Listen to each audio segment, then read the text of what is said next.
I'm Jen Gore, and I am taking over the Tip the Scales podcast again here at National Trial Lawyers Convention in Miami. Today, I have the privilege and honor of having Brian White. This is his second podcast ever. We talked about all kinds of fun things, the Golden Gavel Awards. We talked about his blow up on social media, how his firm has been evolving, masterminds, the conference circuit, also that Brian's single. Brian at attorneybrianwhite.com.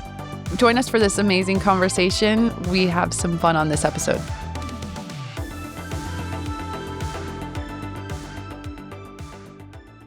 Brian White. Jen Gore. How are you? I'm doing pretty good. Pretty good. Mm-hmm. Not excellent. Not excellent, but I'm doing pretty good.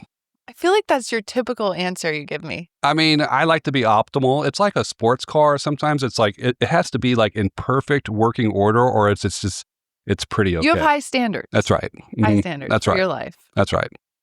So let's go back to introduce yourself to the audience in case anyone, wouldn't have heard of the Brian White. Okay. So tell us who you are.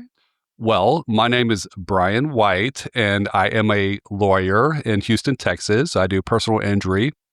I've been in practice, or I've had my own firm since 2008. I guess I've been in practice since like 2002. Wow. Yeah. We have probably a staff of, 60 to 65 people. Damn. About 15 attorneys.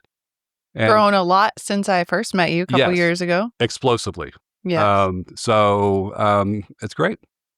And you're also known on social media as one of the kind of social media personal injury lawyers. I tried really hard. And you're also a true trial lawyer. I am. I'm board certified, which in the state of Texas, only 5% of us are even board certified. So I've been board certified for over a decade. So this is kind of like a Renaissance man. You're doing it all. You're on social media. You're in the courtroom. Some people, couldn't do all of this. Well, let's be real. I don't go to the courtroom that much anymore. I don't think you can do both. You have to focus really, really hard on one thing or the other. I think if you try to do both, you're not going to do good at either. Well, you've shifted your focus, but I would say if you had to go to court, you're very comfortable. If I had to go to court, I've done that. I've picked a jury many times. I could probably spend 20 or 30 minutes getting ready for that and do it right now. So this is like second nature. You've done it so many times at this point. Yeah. Do you think there's parallels between being great on social media and being a great litigator in court? Not really. None. Not really. I mean, both of them are storytellers in some ways. I know, but for some reason, it's just not the same. Tell me more. Gosh, it's like when you're in the courtroom and you're working on a case, you've been with that case for a year or two or whatever it is, and you really care about that case. And for the first maybe few minutes, you're concerned about, what am I going to look like? How am I going to sound? But really, you're concerned about the client and, the story, and then the strategy of like, they just did this. What are we going to do next? You know what I'm saying? So playing chess. So that is not the same thing as doing a social, doing a good video. You take a lot of takes on your videos. Yeah, that's my little secret. I wasn't sure if we're going to tell everybody what my secret is, but that's I think my it's secret. Like your obsession with perfectionism is kind of in both of those stories about being a trial lawyer and your social media. This is like a lot of work. Like, do you think people really appreciate how much it takes to get a great video?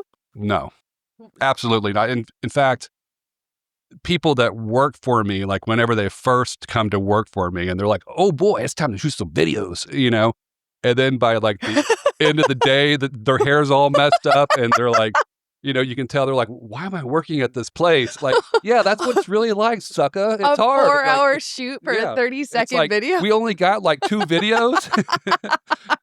Okay. It's hard, yeah. But tell me why, because I feel like I can crank out like 10 videos in 3 hours. I mean, I'm not naturally good at it at first. I mean, that's the first thing is I'm not one of those people that's just like charismatic and Brian. There's people that can do that.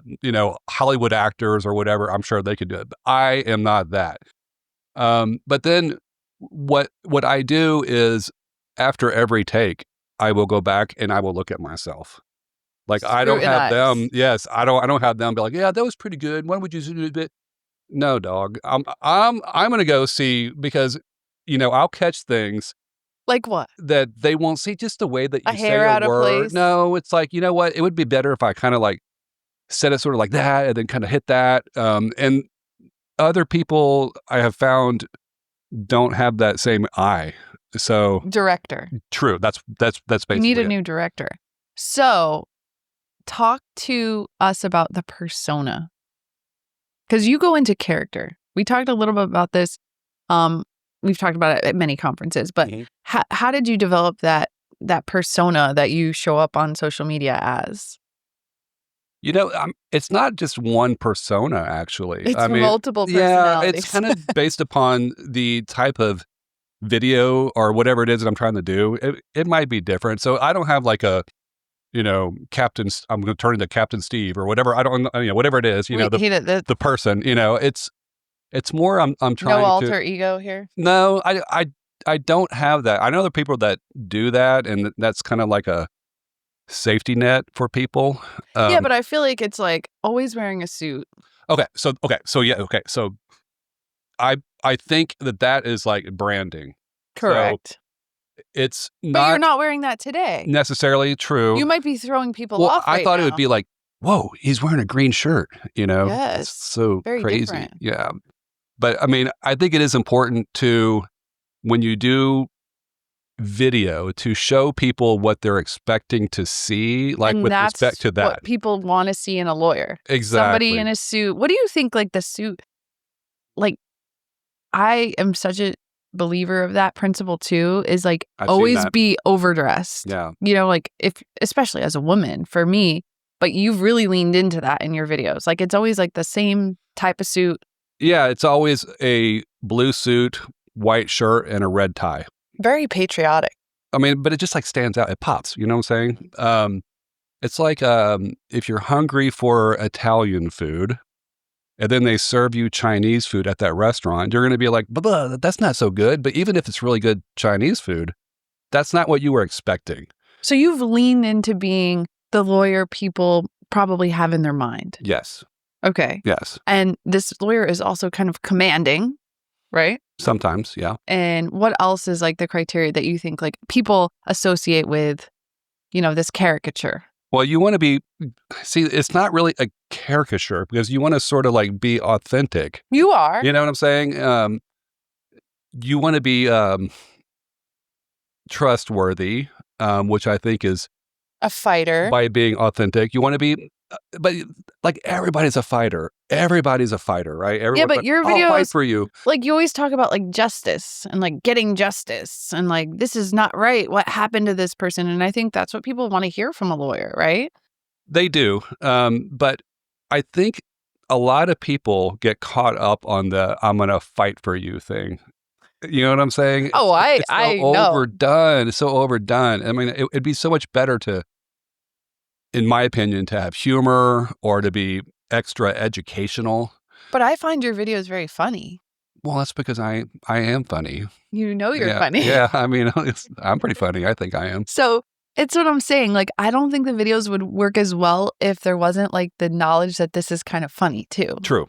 Okay, so it's almost like you want to have an underlying theme.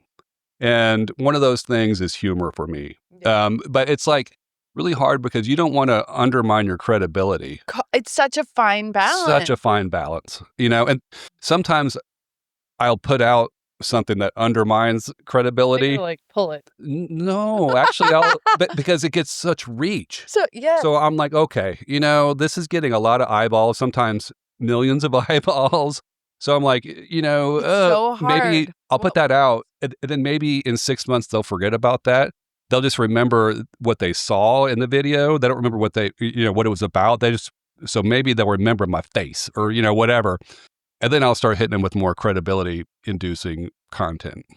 It's like kind of a balance, but I do agree, like the things that seem to go viral are often like the things that can undermine credibility. Oh, yeah. I mean, yeah.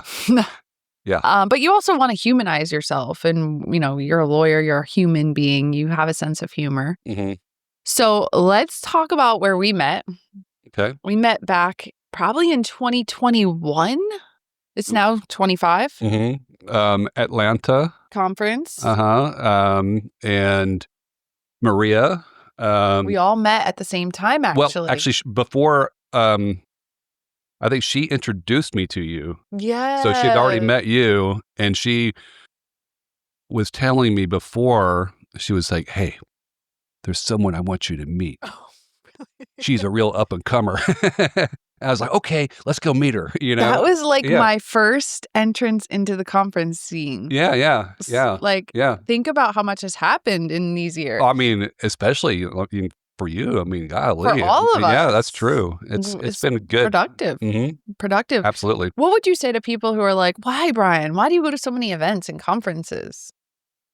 Wow. So first off, you will learn things that you didn't realize you did not know. I wasn't even going to come to this one, honestly, because I was just like, I think I text you. I'm like, Brian. but I've learned so much. Just like I went out to dinner last night. Amazing. And there was probably 5 ideas that I got that I was like, we have to do this immediately.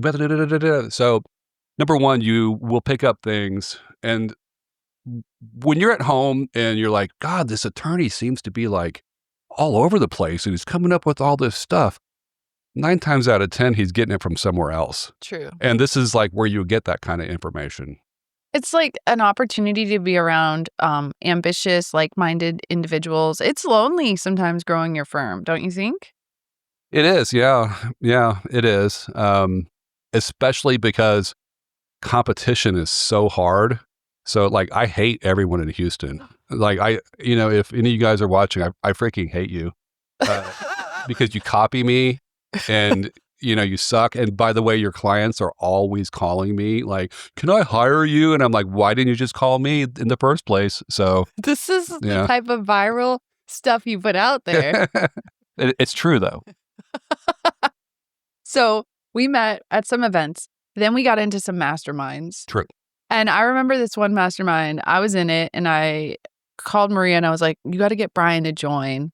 And we went there and my firm was smaller than your firm.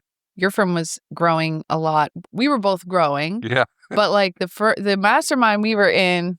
I don't even know how I got into that mastermind. I have no idea. No, I know how I got it because the guy who ran it saw one of my videos and liked you. That had gone viral. And he was like, this guy must be a big deal. Oh, true.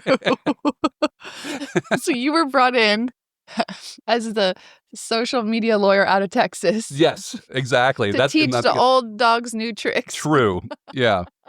Except where the old dogs were all making like $100 million. And then we sit down and you look around at the table and you go, Jen, why are we here? Like, why am I here? These guys. Yeah. Like the biggest people in our country are in this small little room. Yeah. And then there's me. And I'm like, it's a mastermind. That sounds good. Let's get some ideas. But it's like everyone in there is like $100 million and like the best people in the entire country. And here I am. I have an Instagram video.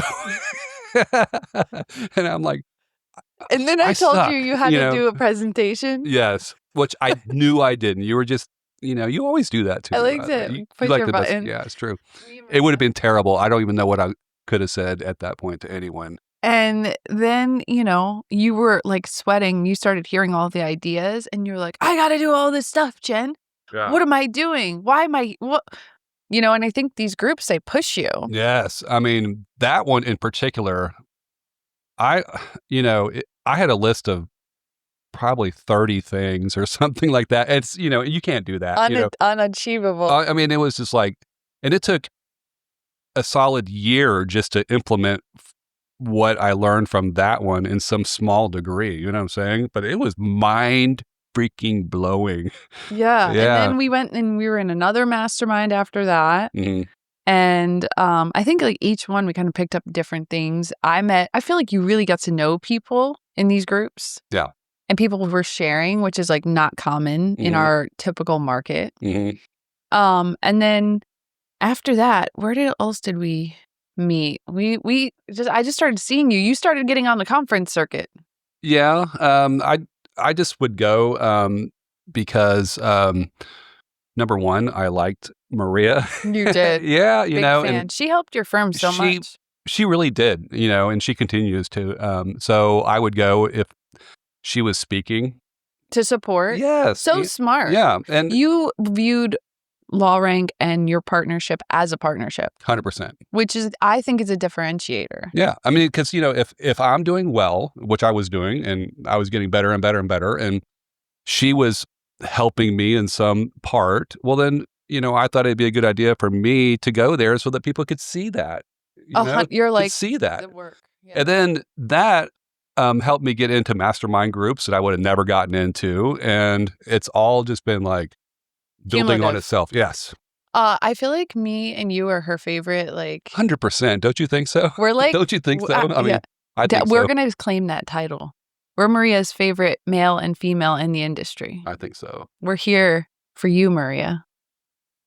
You have anything to add to that? No, but I think that people don't genuinely understand that Maria is like so amazing. Like not everyone knows her, I think, the way we know her, right? I don't know how other people know her, but I do know that she is a driven, hardworking person. That she's predictable in the sense that you kind of know what she's going to do. You know what I'm saying? Like you just know like where she's coming from. Yes. She's no nonsense. Yeah. So she's not like shifty, like some like like you kind of know like this is where she's coming from, and you can just kind of like plan that out. You know what I'm saying? I appreciate that in her. Yeah. Yeah, I think we both appreciate that in her. Yeah. And like I think we've all been on like a growth journey together. So it's been so nice to have like friends through this process because it's been like a wild ride. It has been. It's been great. I think my life is so much happier and better now that I'm not handling cases. That's very stressful. It's fun. And it's rewarding. But there's something about when you don't have that stress of that calendar all over you, like every day, or like having something big that you have to get ready for Or an every urgent week, client call. so that now it's about creativity and basically being able to withstand tedious process, creativity, tedious process, but then your phone starts ringing more and more, and everything starts going crazy, and it works. Do you remember when me and Maria came to visit you at your office? Yes. That was when we were at the Lanier conference. That was about 2022. Yeah, and you had to like blow into another floor. You had like half the office moved to another part of the building. Are you still in that same building?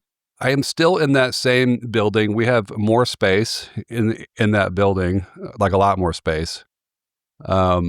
And we have other offices as well. Like I actually have a couple of offices that have a setup for people that don't have people in it yet. Yeah. So it's growing, expanding. Yeah. I think you have some really interesting, funny things in your office. Oh my gosh, I know what you're talking about. We won't discuss it here.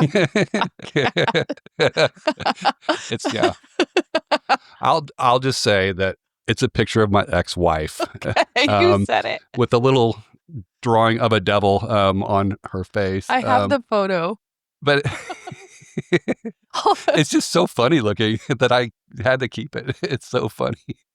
It's so like ominous, like here's your desk, then it's like over here on a shelf.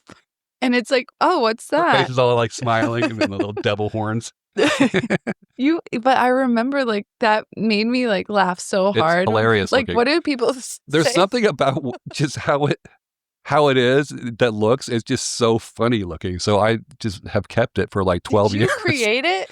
Yes. I have no idea. I can't even remember doing it, honestly. But you're in a good place with her now. Oh, yes. That was like 12 years ago. This is just like... It was, okay, so I did it, and then I moved offices probably 3 times between when I did it and now. And so what happened was I found it in a box, and I was like, oh, what's this? And I was like, oh my God, that's hilarious. So I put it up. So It's not current. It's not like a reflective of my current feeling. Like Brian holds a grudge. It's so freaking funny looking. But you know what? What would you say to people who are like, in this industry, everyone gets a divorce? Ooh, I mean, in general, I think that's pretty much almost every industry, don't you think? I mean, it's just so, people change. No, I think it's like if you're growing a lot, it's even more likely. Yeah.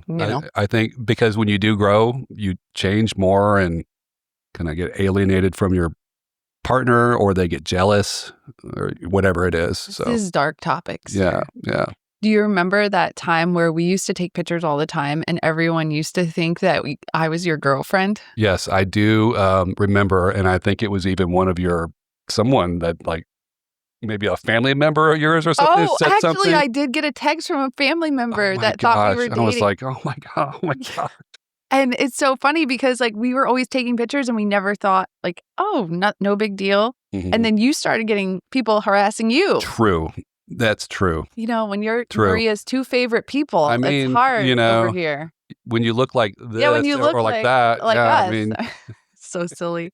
But, we deal with a lot of like rumors in the industry and people always have something to say. How do you deal with it? I don't give a fuck. Straight to the point. Really, I mean, I think for most of my life, I really cared about what other people thought. Oh, really? And now, I don't know if there's like something about when I turned about 45 years old or something that... For me, it was 40. Yeah. And I mean, and what I'm wondering is if it's actually like, is this like the beginning stages of like... Dementia? Yeah. Am I getting senile where it's like, my ability to appreciate, people making fun of me is like getting blunted because I'm kind of going downhill because I don't feel it right now. I don't care. Like, I don't care, So it's CFGs. I mean, maybe. I mean, I don't know. So I hope it's not that. I hope it's just maturity. I don't think it's that. I think it's like how many, like it's a volume of time. It's happened so many times. Yeah. But I like think about it. I'm like thinking like, I can remember in my past where if this was said or if I did that and people, but that I would really be tore up. And right now, I don't really care that much. It's liberating. Yeah. Don't you think? It is. It's also, well, yes, it is. Yeah. I mean, I think it's just like you get older, you've been through it so many times, it always kind of ends up shaking out. You know what the truth is. Mm-hmm. And so it's like you can't really control. If you're going to be high profile, you're going to put yourself on billboards, you kind of have to expect this is what comes, right? Mm-hmm. With the territory. And, people think about themselves. So it's not like they're really thinking about you as much as what you think they are. And then to the extent that they're thinking something, it's hard for them to keep that in their head for more than 5 seconds. I mean, 3 months. That's why you have like quarterly meetings at a business, is because people literally cannot remember procedures or stories or whatever for more than 90 days. Wow. So you know what I'm saying? So I'm thinking like even when you do really stupid shit, in about 3 months, you can kind of like turn the page and do something else and they won't remember that. I've been telling everyone recently, like, you can't get canceled unless you stop showing up. That's true. We've seen that with Kanye West. Mm-hmm. We've seen that with a couple other political characters. Mm-hmm. But I feel like it's like you've got to keep showing up no matter what. Like agreeing to be canceled, I guess, if you're canceled. Yes. Yeah. You have to agree to be canceled. Yeah. Yeah. And I mean, we're all imperfect people. So I think if you keep showing up, it shows a boldness and people just have to accept you at that point, right? Mm-hmm. And if you have humor, which you do, you can turn it around. You know what I'm saying? You lean into it. Yeah. You lean into it. So what do you think is going to be exciting this year for the legal space in 2025? Ooh, I mean, exciting for the legal space. Like, what are you excited about for this year? New stuff you're doing. Okay. So at my firm in particular, we are growing at a rate of about 35 to 40% every year. Incredible. So yeah. So if you game that out, it's like a lot of money. So that's pretty exciting. Your kids are getting older. Yes, I have 2 kids in college and 1 in high school. So in a couple of years, I'm not going to have any kids. in Houston, you know. But they're going to be on flying They're the going to be, nest. yeah. So I don't know. I mean, in 2 years from now, and also, by the way, I'm single. Any body out there? We can't believe that, Brian. So I am single, and I'm going to have no kids at my house. Okay, but And I'm going to need someone to go on vacation with. Okay. And I make a lot of money, and I'm going to be making a lot more money. So Hold on, but it's how? Brian at attorneybrianwhite.com. Brian, how are you single? Why did I not realize I could use this podcast to pick up girls this whole time? Okay. But people would say you have everything going for you. Yeah. What's going on? Houston, Texas. We don't know about that. Oh my God. Okay. So imagine Kim Kardashian, that, I don't want to go too bad. Just imagine Kim Kardashian. Let's just say that. That's like, I want to be Kim Kardashian. That's Houston. I thought that's LA. No, no. Maybe it's like LA, but they don't eat as healthy in Houston. Because, you know, LA is like everyone eats healthy. It's true. Okay, but you're very picky. Well, I guess, yes, that's true. So, ladies, he's very picky. Yeah, I mean, I'm not crazy picky. It's just, you have standards. I mean, yeah. You were saying that you were dating much younger women. No. And it wasn't going well. So there were much younger women sometimes that were interested, are acted that way. They're pursuing you. But as far as like, you know, compatibility and like dating women, I've never dated one a whole bunch younger than me. Okay, it would be weird, you know. Your ideal criteria. My in case the audience is looking criteria in Houston. Oh my gosh, that is. Oh my gosh. We can cut all this out. Yeah, I don't know. Let's not do that. Yeah. Hello, on the dating game. Yeah. We have Brian White from Houston. I don't want to. Yeah, I don't want to. I don't think that's a good idea. You're gonna get this. What we're getting at, though, is that there is a thing about being a professional, and growing a business and becoming single. It's hard later in your life because your possible mates or, you know, whatever become it's a very small. I mean, that's what the problem is. There's just not like a lot of people out there that check all of your boxes. And you're very picky. Once you reach a certain level, like you know what I'm saying? There's probably very few. There's not a lot of dudes out there that are going to be appealing to you. Very small percentage. Yeah, I know, right? I mean, but and also I feel like as you become more successful in your career, you almost have to be like a little cognizant of like, is someone just going to date you for your success or your money, like you're saying, you know? Which is different for women and men. Like for me, if there was a woman who, you know, she really thought it was cool that I made a bunch of money, that's kind of okay for me because it's like, you know, I can show you how I can kill a bunch of buffalo and bring it back to the wigwam. You know, it kind of makes sense. Caveman, you know what I'm saying? But for a woman, it's different. It's a weird vibe. Yeah, it is a weird vibe. I definitely don't want to be a sugar mama. Yeah, it's like, so you have to find guys who they have to be successful. They've got to be like, you know, and then the problem for me, where you're like, yeah, that guy, you know, that's awesome. He's bringing back the buffalo. And then the problem for me is that guy can date a much younger woman, you know, so like maybe they want a younger 20-year-old. You know? Yeah, but you know, maybe that guy that would do that would have low character. No, true. You know? Well, I think that it is an important point that there is a ton of people that go through a lot of growth and change in our industry. They might find themselves getting a divorce. And then, you know, it's hard to, you know, go back into the dating scene when you're in your 40s, 50s. And that's why it's good to come to conferences. Oh, my God. I want to tell you that I was at the pool. I was at the pool earlier. Oh, God. And I was laying there. And, you know, let's just face it, I'm looking okay. You know what I'm saying? I'm out there by the pool. You were in your Speedo. And this girl, she's trying to find a chair. And it looks like she wants my chair because it's like right by the umbrella. So I'm like, hey, and she's with a towel guy, I'm like, hey, would you like my chair? Because she's kind of going back and forth. And she's like, no, but I'll sit next to you. Bold. So she sits down next to me and we start talking. And you mentioned how many billboards you were on. No, I didn't do that. But I mean, we followed each other on social media, and there Who you go. knows? Yeah, It's a love story. Yeah, I mean, but that's the kind of thing that happens at conferences like this because we have something in common.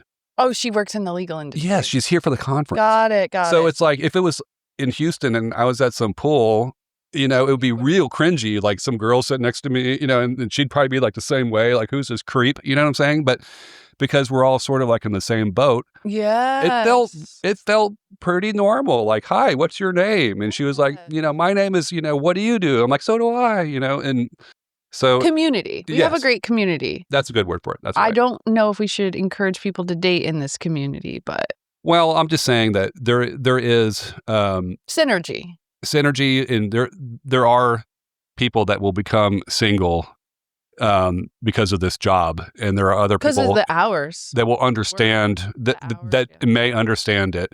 Yeah. So this could be a good place. We got off on a crazy tangent here. Should we talk about the golden gavels? Yes. Okay. So Brian, you are one of the people that is up for a golden gavel. Yes. Can you tell this audience what a golden gavel is? The golden gavels is like the Grammy for advertising attorneys all across the country. Incredible. So every year there's an award ceremony. Tomorrow night. Which is tomorrow night. And they pick a winner from different categories. And so this year I'm in the category of long form video and infomercial. Amazing. Yeah. Mm-hmm. So tell me about that infomercial. Okay. So infomercials, they're kind of like corny and boring. So I wanted mine to be not boring.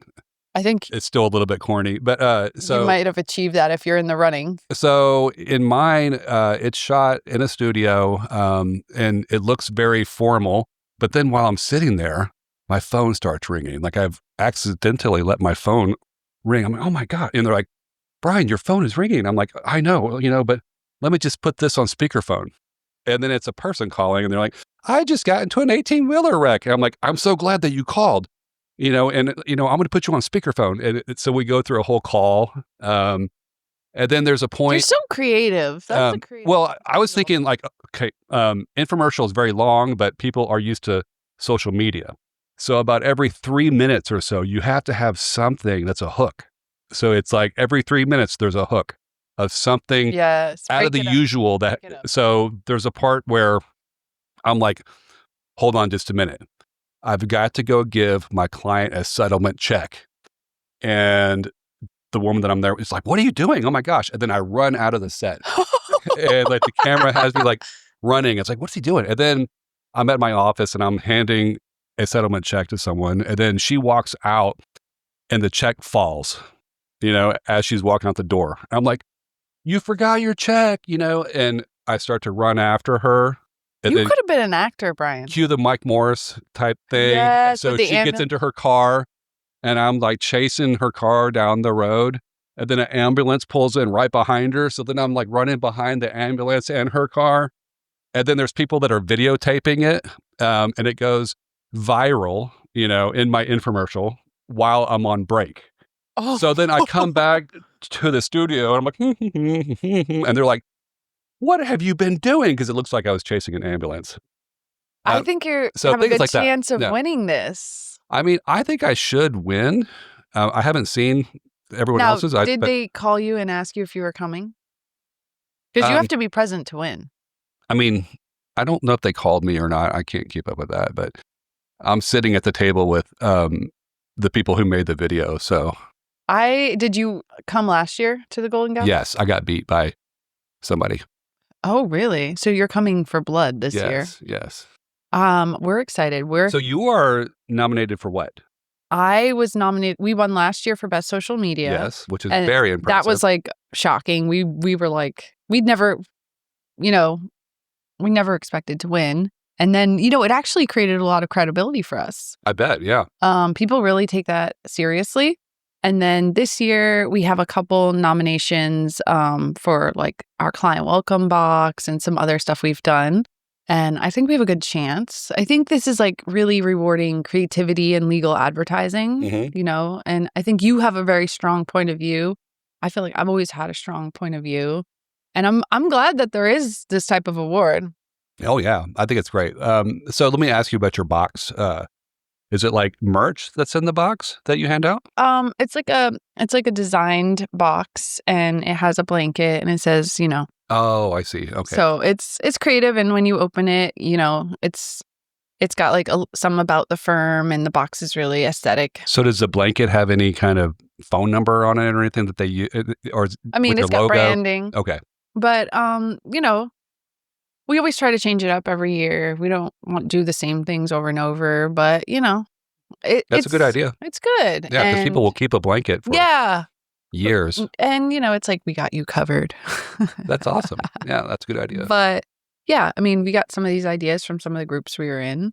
But are you wearing a tuxedo? What? Is it a black tie thing? It's a gala. Oh, no. Are you serious? No, I'm not. You're not serious. Are you serious? Suit? Yes. Okay. But not a tie. Is it seriously like a gala? No, I'm just okay, thank you. But, they love being dressed up for these types of things. That's true. No, I have a suit, though. I'm going to hope you win. Excited to see this. They're going to actually play it on screen. Well, they'll have to play clips because mine is 28 minutes long. It's really long form. Yeah. It's 28 minutes of content.